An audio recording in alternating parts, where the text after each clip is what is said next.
Hello everyone, welcome to विद्यार्थी tutorials. विद्यार्थी tutorials के इस ऑनलाइन प्लेटफॉर्म पे आप सभी का स्वागत है। हम आशा करते हैं आप सभी अपने घर पर सुरक्षित होंगे, स्वस्थ होंगे और लगातार यूट्यूब के माध्यम से पढ़ाई कर रहे होंगे। देखिए, हमारा जो ये वाला टॉपिक रहने वाला है, ये रहने वाला है class 10th RBC Hindi medium का चैप्टर फर्स्ट जो है उसका थर्ड वीडियो रहने वाला है, जिसमें अपन ने फर्स्ट और सेकंड वीडियो में ऑलरेडी इस चैप्टर में आधे से ज़्यादा जानकारी ले ली थी। अपन ने फर्स्ट और सेकंड वीडियो में क्या क्या देखा था। अपन ने फर्स्ट वीडियो में देखा था रासायनिक अभिक्रिया किसे कहते हैं, रासायनिक समीकरण किसे कहते हैं, रासायनिक समीकरण को कैसे लिखा जाता है और रासायनिक समीकरण को संतुलित कैसे किया जाता है और क्यों किया जाता है, ये भी अपन ने देखा था। इंपॉर्टेंट सवाल भी था कि रासायनिक समीकरण को संतुलित क्यों करते हैं। इसके बाद था रासायनिक समीकरण के प्रकार, रासायनिक समीकरण कितने प्रकार के होते हैं, रासायनिक अभिक्रिया रासायनिक अभिक्रिया कितने प्रकार की होती है, संयोजन रासायनिक अभिक्रिया किसे कहते हैं, जब दो या दो से अधिक अभिकारक क्या करते हैं, एक आपस में क्रिया करके एकल उत्पाद का बनाते हैं तो उसको संयोजन अभिक्रिया कहते हैं। वियोजन में क्या होता है, एक जटिल अभिकारक दो या दो से अधिक सरल उत्पादों में टूट जाता है। विस्थापन अभिक्रिया में अपने देखा था कि एक अणु एक परमाणु और परमाणु का समूह किसी अन्य परमाणु या परमाणु के समूह के द्वारा विस्थापित हो जाते हैं, उसको विस्थापन अभिक्रिया कहते हैं। लास्ट अपना जो चैप्टर वीडियो में अपने बात की थी, विस्थापन अभिक्रिया की बात की थी, तो अपन विस्थापन जो अभिक्रिया से शुरू करते हैं। देखिए, विस्थापन अभिक्रिया को अपने कुछ एग्जाम्पल से समझा था कि जैसे मान लीजिए एक एग्जाम्पल था, जैसे आपके H2SO4 में अगर मैं Zn डाल देता हूँ तो आप सभी को पता है कि क्या होगा, Zn क्या करेगा, H2 को हटा देगा और किसका निर्माण करेगा, ZnSO4 प्लस H2 का। तो हमें पता कैसे चलेगा कि सर कौन किसको हटाएगा। तो इसके लिए बेटा एक एक्टिविटी सीरीज थी, एक सक्रियता श्रेणी जिसको बोलते हैं, सक्रियता श्रेणी थी, वो अपन लिख लेते हैं वापस एक बार। क्या थी, K Na Mg aluminium, Zn Fe Pb H Cu Hg Ag Au। ठीक है, potassium, sodium, magnesium, aluminium, zinc, iron, lead, hydrogen, copper, mercury, silver, gold करके था ये। इसको याद करने का जो तरीका मैंने आपको बताया था वो कुछ इस प्रकार से बताया था कि काका ने, इसमें एक बीच में रह गया, कैल्शियम रह गया, कार मांगी अल्टो जैन फरारी, पापा बोले हे कुत्ते हे गधे आ गया औकात पर करके ऐसे एक अपन इसको याद भी किया था। इसके आधार पर अगर अपन ये देखें तो अपन को ये देखना होता था कि जो बेटा Zn है, क्या Zn हाइड्रोजन से ऊपर है, क्या Zn हाइड्रोजन से ऊपर है। तो सिंपली आप इसमें देख सकते हो कि सर Zn तो यहाँ पर है और जो हाइड्रोजन है बेटा वो है यहाँ पर। तो आप देख सकते हो कि Zn जो है वो ऊपर की साइड है और हाइड्रोजन नीचे की साइड है। इसका मतलब Zn जो है वो क्या है, मोर रिएक्टिव। Zn क्या है आपके, मोर रिएक्टिव है। अगर Zn मोर रिएक्टिव है H2 से तो Zn क्या कर देगा, H2 को रिप्लेस कर देगा, सॉरी हिंदी बोलना है कि Zn क्या करेगा, H2 को विस्थापित कर देगा और उसकी जगह खुद ले लेगा और क्या बना देगा, ZnSO4। ठीक है, और एक और एग्जांपल दूं मैं आपको और मुझे बताइएगा क्या होगा इसमें, कि अगर मैं बोलूं आपको ZnSO4 की अभिक्रिया अगर मैं Fe से कराऊं तो क्या होगा। तो आप देखेंगे कि सर इस सारणी के अंदर, Fe को देखें कि Fe कहाँ है, तो आप बोलेंगे सर Fe यहाँ है और Zn, सर Zn यहाँ है। क्या Fe Zn से ज़्यादा सक्रिय है, तो आप बोलेंगे सर नहीं, Fe Zn से ज़्यादा सक्रिय नहीं है, अर्थात Fe जो है वो कम सक्रिय है। अतः इसका जो उत्तर आएगा वो कुछ इस प्रकार से आएगा कि यहाँ पर जो Fe है वो Zn से कम सक्रिय होने के कारण ये अभिक्रिया आगे नहीं चलेगी या नहीं होगी, ये अभिक्रिया संभव नहीं है, ऐसे करके स्टेटमेंट आ जाएगा। ठीक है, इससे एक सवाल और आता है, वो आता है आपके तीन केमिकल्स। वैसे केमिकल तो बहुत ज़्यादा हैं, रसायन तो बहुत ज़्यादा, लेकिन आपके तीन रसायनों से आपसे बहुत से सवाल पूछे जाते हैं। वो कौन कौन से है, देखो बेटा, पहला है आपके CuSO4, दूसरा है आपके FeSO4 और तीसरा है आपके ZnSO4। इसमें हमको क्या याद रखना है कि सर CuSO4 का जो विलियन होता है ना, विलियन, उसका जो कलर होता है वो किस कलर का होता है, नीला। और FeSO4 का जो विलियन होता है, विलियन मतलब जली विलियन जो होता है, उसका कलर क्या होता है, रंग जो होता है वो होता है बेटा हरा। ऐसे के ऐसे ZnSO4 जो है उसके जो विलेन है उसका कलर क्या होता है, रंगहीन, क्योंकि इसके क्रिस्टल हैं वो सफ़ेद कलर के होते हैं। अब इससे सवाल कैसे बनता है, इससे सवाल कुछ इस प्रकार से बनता है कि यदि कोई विलियन है, यदि कोई विलियन है जिसका जो रंग है वो नीला कलर का है, इसमें यदि मैं एक लोहे की कील डाल दूं तो कुछ समय बाद इसका जो विलियन है उसका जो रंग है, कलर, वो नीले से क्या हो जाता है, हरा। समझाइए ऐसा कैसे हुआ। ठीक है, तो ये कैसे हुआ, इसी को सवाल को एक अन्य तरीके से पूछ सकता है वो, कैसे, कि क्या होगा यदि हम कॉपर सल्फेट के विलयन के अंदर लोहे के टुकड़े डालेंगे तो क्या होगा, ऐसा करके पूछ सकता है वो, और इस तरह से पूछ सकता है। तो इसमें देखो आपको पता है कि सर नीले कलर का विलयन है, इसका मतलब नीले कलर का विलयन किसका होता है, CuSO4 का। इसमें अगर मैं लोहे की कील डालूंगा तो बेटा लोहा क्या है, Fe, आयरन। तो क्या होगा, आप देख सकते हो कि अगर सर कॉपर सल्फेट के सॉल्यूशन में अगर मैं Fe डालूंगा तो Fe क्या है, ऊपर है, Fe बेटा यहाँ पे, कॉपर कुत्ता यहाँ पे, फरारी यहाँ पर है, तो Fe जो है वो Cu से क्या है, ज़्यादा सक्रिय है, अतः ये इसको रिप्लेस कर देगी, इसको विस्थापित कर देगी, क्या बनाएगी, क्या बनेगा यहाँ पे, FeSO4 प्लस Cu। तो क्या आप मुझे बता सकते हैं कि CuSO4 का कलर क्या था। तो सर आपका जो CuSO4 था, इसका जो रंग था वो था आपके नीला, लेकिन अभिक्रिया के बाद जो उत्पाद बना, उत्पाद में तो CuSO4 रहा ही नहीं, वहाँ पे तो क्या बन गया आपके FeSO4। अब FeSO4 का जो कलर होता है वो किस कलर का होता है, हरा। इसकी वजह से आपका जो विलियन का जो कलर है वो नीले से क्या हो गया, हरा।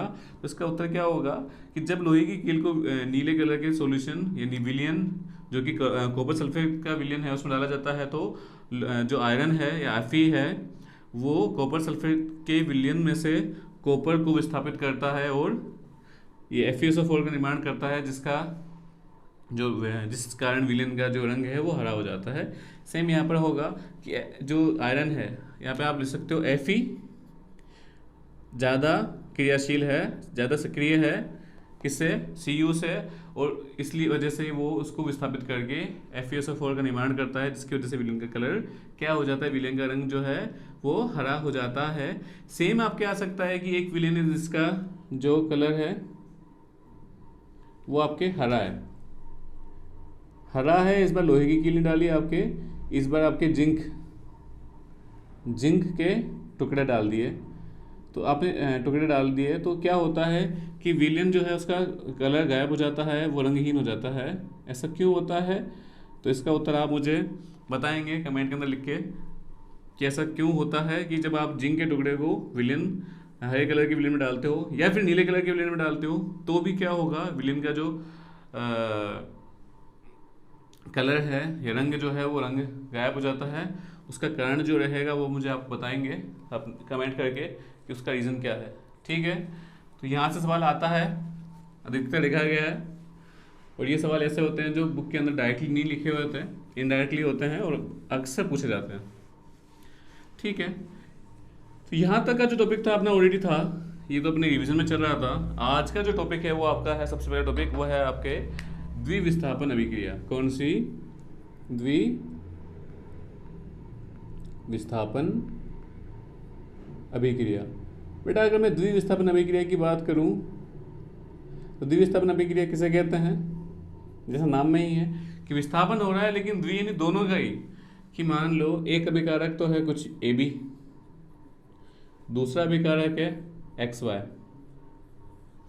तो इसने क्या किया, A ने B से नाता जोड़ा और Y से जोड़ लिया, तो इससे तो तोड़ा और इससे जोड़ लिया, यहाँ इसकी जगह खुद ले ली, और X को यहाँ से निकलना पड़ा बेचारे को, तो X यहाँ पे आ गया। तो किसका निर्माण हुआ बेटा, तो आप बोलोगे सर B के साथ तो अब X चला गया, निकल लिया, संबंध स्थापित कर लिया, और Y के साथ किसने संबंध स्थापित कर लिया, A ने।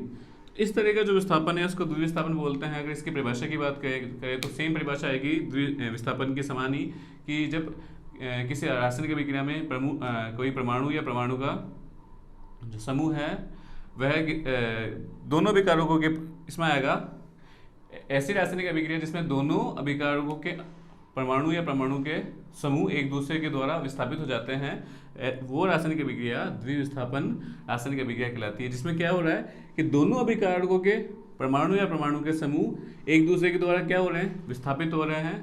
तो इस तरीके की रासायनिक अभिक्रिया को क्या बोलते हैं, द्विविस्थापन रासायनिक अभिक्रिया कहते हैं। इसका सबसे अच्छा एग्जाम्पल अगर मैं आपको बताना चाहूँ तो सबसे अच्छा एग्जाम्पल होगा आपके इसका उदासीनीकरण अभिक्रिया। उदासीनीकरण अभिक्रिया किसे कहते हैं, सबको पता है कि सर जब अम्ल और क्षार आपस में क्रिया करते हैं तो उसे आपस में क्रिया करते हैं तो उससे जल और लवण का निर्माण करते हैं, तो उस अभिक्रिया को उदासीनीकरण अभिक्रिया कहते हैं। तो इसका एग्जाम्पल देखिएगा, HCl प्लस NaOH। अब देखिएगा जो मैंने लास्ट आपको बताया था AB और XY, तो अपने देखा था टूट गए थे, सब निकल गए थे। अब यहाँ पे भी क्या होगा, NaOH का साथ छोड़ देगा और बोलेगा चल मेरे को यहाँ जाने दे, तो कुछ Na और क्या आ जाएगा Cl। अब यहाँ से क्या बचा बेटा OH, यहाँ से क्या बचा H और OH दोनों मिलके क्या बनाएंगे H2O। तो यहाँ क्या आ जाएगा बेटा H2O। तो ये आपका किसका एग्जाम्पल है, द्विविस्थापन अभिक्रिया का, ठीक है, जहाँ पर दोनों अभिकारकों के परमाणु या परमाणु के समूह एक दूसरे के द्वारा विस्थापित हो जाते हैं, उन अभिक्रियाओं को द्विविस्थापन अभिक्रिया कहा जाता है। इसके बाद की जो आपकी अगली जो रासायनिक अभिक्रिया है वो रासायनिक अभिक्रिया है आपके ऊष्माक्षेपी और ऊष्माशोषी। ऊष्माक्षेपी और ऊष्माशोषी वैसे तो आपकी बुक के अंदर नहीं है, लेकिन अगर ध्यान से देखा जाए तो संयोजन वाला जो आपका टॉपिक है उसके अंदर हल्की से इसके बारे में लिखी हुई है, इसलिए इसको देख लेते हैं। ऊष्माक्षेपी और ऊष्माशोषी में अधिकतर बार बच्चों में कंफ्यूजन होती है कि सर हमें ये तो पता है कि ऊष्मा एक में तो ऊष्मा का उत्सर्जन होगा और एक में ऊष्मा का अवशोषण होगा, हम याद नहीं रहता। तो सिंपल सा याद करने के लिए आपको दोनों याद ही नहीं करने, आप एक में इन दोनों में से कोई भी एक याद कर लीजिए। जैसे बोलूँ कि मेरे लिए सबसे आसान था ऊष्माशोषी, शोषी यानी शोषण, ऊष्मा का शोषण यानी एब्जॉर्ब। अगर मैं बोलूँ कि ऊष्माशोषी कौन सी अभिक्रिया होती है, सर ऐसी रासायनिक अभिक्रिया जिसमें ऊष्मा का क्या होता है अवशोषण। ऊष्मा का क्या होता है अवशोषण, ऊष्मा का अवशोषण होता है ऊष्मा का, तो उसको क्या बोलेंगे ऊष्माशोषी। तो दूसरी वाली जो है ऊष्माक्षेपी है, जिसमें क्या होगा, अगर इसमें अवशोषण हो रहा है तो उसमें क्या होगा उत्सर्जन। तो सर ऊष्माक्षेपी में क्या होगा, ऊष्माक्षेपी एक ऐसी रासायनिक अभिक्रिया जिसमें ऊष्मा का क्या होता है उत्सर्जन होता है, उन रासायनिक अभिक्रियाओं को क्या कहा जाता है ऊष्माशोषी। ऊष्माशोषी रासायनिक अभिक्रिया, आपके बुक में ऊष्माशोषी रासायनिक अभिक्रिया, मैंने गलत बोल दिया, ऊष्माक्षेपी रासायनिक अभिक्रिया। ऊष्माशोषी क्या हो गया अवशोषण, अवशोषण इसमें भी ऊष्माशोषी बोल रहा हूँ, उसमें भी ऊष्माशोषी बोल रहा हूँ।